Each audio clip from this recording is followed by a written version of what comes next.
মেলা ও দোকানের মতো প্রফেশনাল খাস্তা মুচমুচে বিহারি গোল খাজা বাড়িতে আপনি বানিয়ে কি ব্যবসা শুরু করতে চান? তাহলে আজকের ভিডিওটা আপনার জন্য। কারণ আজকের ভিডিওতে আমি দেখিয়েছি দুটো প্রফেশনাল পদ্ধতিতে এই গোল খাজা বানানোর সঠিক নিয়ম। আর কিভাবে এটা বানালে ভাজার পরেও দেখবেন সুন্দরভাবে লেয়ারগুলো খুলবে, একটাও ভেঙে যাবে না, আর রসে দিলেও সেটা নরম হয়ে যাবে না, একদম খাস্তা মুচমুচে থাকবে। তো বন্ধুরা, আমি মৃণাল, মিষ্টির কারিগর। নমস্কার বন্ধুরা, বেঙ্গল সুইটস চ্যানেলে আপনাদের সকলকে স্বাগত জানাই। আজ আমি আপনাদেরকে দেখাবো বিহারের সেই বিখ্যাত গোল খাজা দুরকম পদ্ধতিতে মেলা বা দোকানের মতো কিভাবে আপনারা বাড়িতে তৈরি করবেন, সম্পূর্ণই কিন্তু দেখিয়ে দেবো। তাহলে চলুন শুরু করি আজকের এই রেসিপি। এই ছোট্ট বাটিটায় আমি নিয়ে নিচ্ছি, দেখুন, 2 টেবিল চামচের মতো অ্যারারুট। আপনারা চাইলে এখানে কর্নফ্লাওয়ারটাও দিতে পারবেন। 2 টেবিল চামচের মতো রান্নার সাদা তেল। এবার দেখুন, এটাকে খুব সুন্দরভাবে মিশিয়ে নিতে হবে। দেখতেই পাচ্ছেন কত সুন্দরভাবে এটা মেশানো হয়ে গেছে। এবারে এটাকে আমি সরিয়ে রেখে দিলাম। এবার আমি মিক্সিং বোলটাতে সাধারণত যে বাটিগুলো আমাদের বাড়িতে সকলেরই থাকে, সেই বাটি মেপে কিন্তু ময়দাটা নিচ্ছি। এখানে 1 বাটি ময়দা সমান সাধারণত 250 গ্রামের মতো হয়, তাই এখানে আমি 1.5 বাটি কিন্তু ময়দা ব্যবহার করছি। অল্প করে একটু লবণ, ময়ানের জন্য সাদা তেল। এখানে সাধারণত 1.5 বাটি যেহেতু ময়দা আছে, সেই অনুযায়ী আমি এখানে 1.5 টেবিল চামচের মতো এখানে রান্নার সাদা তেলটা দেব। এবার এটাকে আমি ভালো করে একদম মিশিয়ে ময়ান দিয়ে নেব। অল্প অল্প করে জল দেব আর এটাকে আমি মেখে নেব।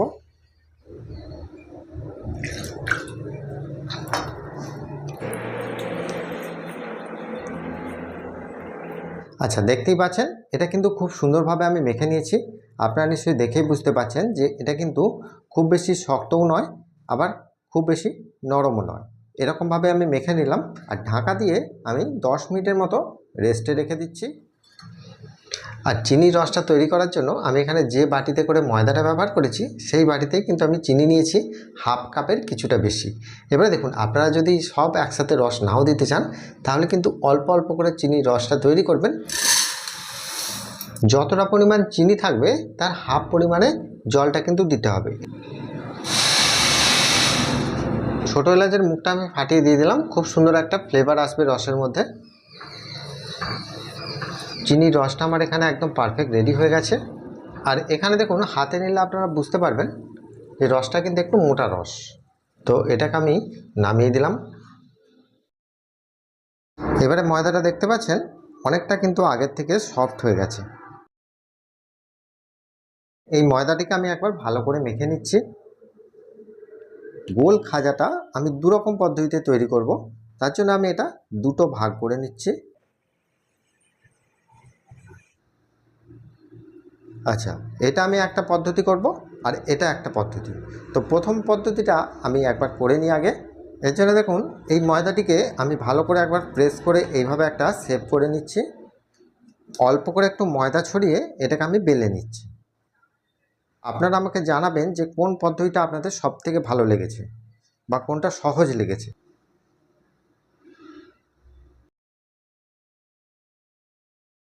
এবারে দেখুন, এটাকে আমি বেলে নিয়েছি। আর এটা বেলে নেওয়ার পর আপনারা নিশ্চয়ই দেখে বুঝতে পারছেন, বাড়িতে সাধারণত আপনারা যেরকম রুটি তৈরি করেন তার থেকে কিন্তু একটু পাতলা করে আমি এটা বেলে নিয়েছি। এবার দেখুন, আমি এখানে যে পেস্টটা তৈরি করে রেখেছিলাম, দেখুন এখানে যতটা লাগবে আমি দিয়ে দিচ্ছি। এটা কিন্তু এখানে সবটাই লেগে গেল। আর বাকি যে একটা পদ্ধতি করব তার জন্য কিন্তু আমি সেম পরিমাণে এটা তৈরি করে নেব। মাখানো হয়ে যাওয়ার পর আমি এখানে 1 চা চামচের মতো অ্যারারুট পাউডার এর ওপর থেকে আমি ছড়িয়ে দিচ্ছি। এবার এটাকে এই সাইড থেকে ধরে আস্তে আস্তে এটাকে ভাঁজটা দেবেন। আর খেয়াল রাখবেন, আর ভাঁজ দেওয়ার সময় খেয়াল রাখবেন ভেতরটা যেন কোনো অংশে ফাঁপা না হয়, একদম টাইট করে একটু ভাঁজটা দেবেন।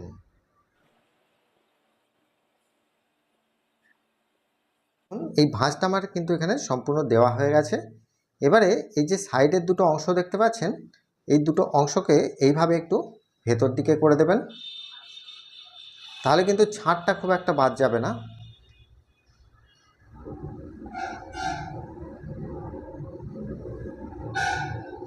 দেখুন এখানে একটা আমার পারফেক্ট রোল কিন্তু তৈরি হয়ে গেল। রোলটা থেকে আমি পিস তৈরি করে নিচ্ছি।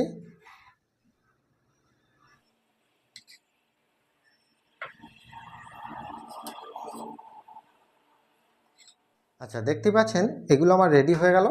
এইবারে দেখুন এখানে একটা কাজ আছে, সেটা হচ্ছে কি, এই যে দুদিকটা দেখতে পাচ্ছেন এর কিন্তু লেয়ারটা দেখা যাচ্ছে, আর এই দুদিকের লেয়ারটা রাখলে হবে না, এখানে একদিকের লেয়ারটাকে একটু বুঝিয়ে দিতে হবে। সেজন্য কি করতে হবে, এখান থেকে এই যে এখান থেকে ধরে জাস্ট এটাকে এইভাবে একটু হালকা করে সিল করে দেবেন, তাহলে দেখবেন এই দিকের লেয়ারটা একদম বুঝে যাচ্ছে আর এই দিকের লেয়ারটা সম্পূর্ণ দেখা যাচ্ছে। এইভাবে করে নিতে হবে। দেখুন এইভাবে আমি প্রত্যেকটাই তৈরি করে নিচ্ছি। এবার এটাকে আমি সরিয়ে দিচ্ছি। এবার দেখুন দ্বিতীয় পদ্ধতিটা তৈরি করে দেখাচ্ছি। এটাকে আমি খুব ভালো করে মেখে নিয়েছি, মেখে নিয়ে একটু লম্বা করে নিচ্ছি। দেখুন এবারে এটা থেকে আমি 4টে পিস তৈরি করে নিচ্ছি।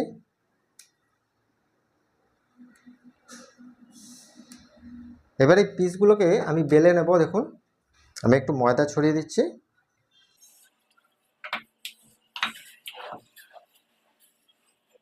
দেখুন এটা কিন্তু বেলে নিয়েছি। সাধারণত বাড়িতে আপনারা যেরকম রুটি তৈরি করেন তার থেকে একটু পাতলা করে কিন্তু এটা বেলে নিতে হবে। আচ্ছা, বেলে নেবার পর আমি এই জায়গাটার মধ্যে এটাকে রেখে দিচ্ছি,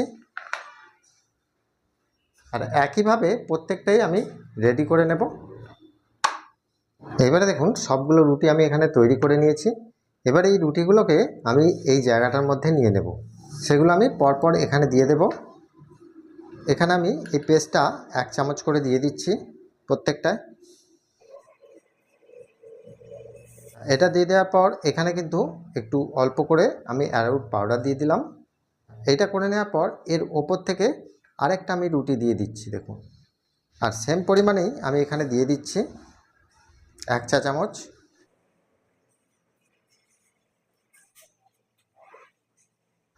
ওই একই রকমভাবে এর উপর থেকেও আরেকটা রুটি দিয়ে দিলাম।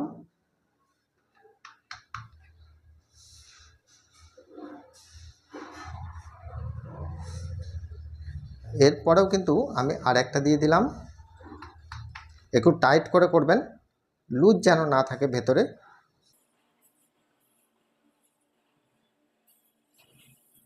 এইভাবে চেপে চেপে ঘুরিয়ে নিতে হবে।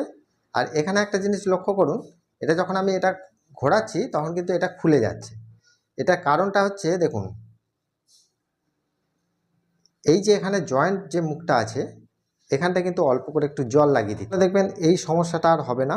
দেখতে পাচ্ছেন আমি জলটা লাগিয়ে দিলাম। জলটা লাগিয়ে দিলে এটা সিল হয়ে যাবে। হালকা করে একটু এইভাবে ঘুরিয়ে নেবেন। এবারে দেখুন এই যে সাইডের অংশটা এটাকে একটু বুঝিয়ে দিতে হবে।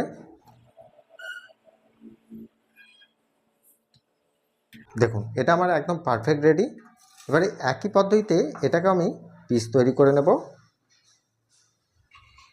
সাধারণত দেখতে পাচ্ছেন মিডিয়াম সাইজের পিসটা আমি তৈরি করে নিচ্ছি।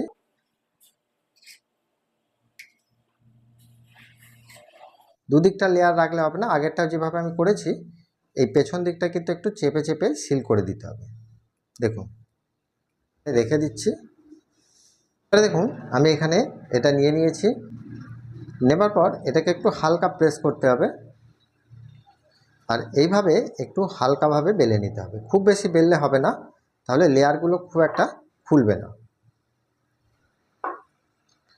দেখতেই পাচ্ছেন আমি কিভাবে বেলেছি, ঠিক এই রকমভাবে বেলে নিতে হবে। নেবার পর আমি এই জায়গাটার মধ্যে রেখে দিচ্ছি।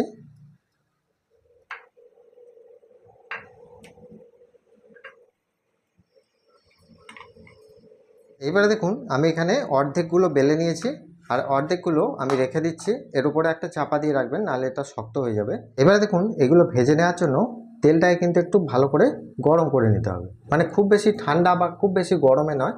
এরকম যখন পিলপিল করে উঠবে তখনই কিন্তু এগুলোকে আমি ছেড়ে দিচ্ছি। যেরকম তেল থাকবে ছাড়বেন, অল্প অল্প করে ভাজলে অল্প অল্প ভাজবেন, আর যদি একসাথে ভাজেন তাহলে সবগুলো ভাজতে পারেন বেশি করে তেল দিয়ে। তো আমি দেখুন এখানে দুবার ধরে ভেজে নেব।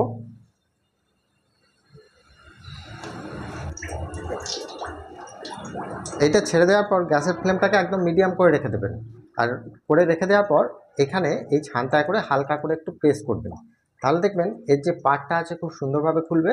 এখন কিন্তু গ্যাসের ফ্লেমটা এখন বাড়ানোর দরকার নেই, এরকম একটু হালকা মিডিয়ামভাবেই রাখবেন। এটা যখন দেখবেন যে হালকা একটু গাটা টেনে গেছে, তখন কিন্তু গ্যাসের ফ্লেমটা আরেকটু কমিয়ে দেবেন। কারণ দেখুন ওপরটা না হলে খুব তাড়াতাড়ি লাল হয়ে যাবে আর ভেতরটায় কিন্তু কাঁচা থেকে যেতে পারে। সেজন্য হালকা আঁচে এটাকে ভাজতে হবে আর উল্টে পাল্টে এগুলোকে একটু ভেজে নিতে হবে। দেখুন, আচ্ছা, এটা ভাজতে ভাজতে যখন দেখছেন খুব সুন্দর একটা লাল লাল কালার এসে গেছে, তখন কিন্তু আর বেশিক্ষণ ভাজার দরকার নেই। এবারে দেখুন এটা যেহেতু লো ফ্লেমে ভাজা হয়েছে, এজন্য এটা তোলার সময় অবশ্যই 30 সেকেন্ডের জন্য গ্যাসের ফ্লেমটাকে একটু হাই করে দিচ্ছি। তাহলে কী হবে, এর মধ্যে যদি অতিরিক্ত তেলটা ঢুকে থাকে সেটা কিন্তু বেরিয়ে যাবে। এটা তুলে নেওয়ার পর এটাকে কিছুক্ষণের জন্য এইভাবে কিন্তু রেখে দেবেন, তাহলে তেলটা কিন্তু ঝরে যাবে। আমি এই জায়গাটার মধ্যে রেখে দিচ্ছি। এরকম ঠান্ডা অবস্থায় কিন্তু আমরা রস দেব, গরম অবস্থায় কিন্তু রসটা দেব না। চিনির রসটা সাধারণত মিডিয়াম গরম থাকবে, খুব বেশি গরমও নয় আবার খুব বেশি ঠান্ডাও নয়।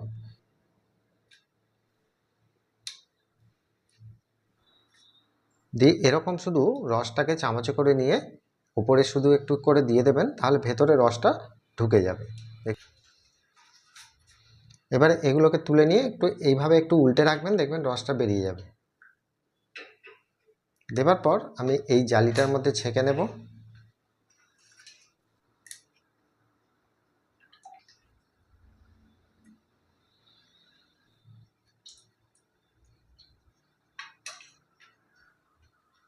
এই গোল খাজার রসগুলো ঝরিয়ে নিলেই দেখবেন এটা সুন্দর শুকনো মুচমুচে হয়ে যাবে।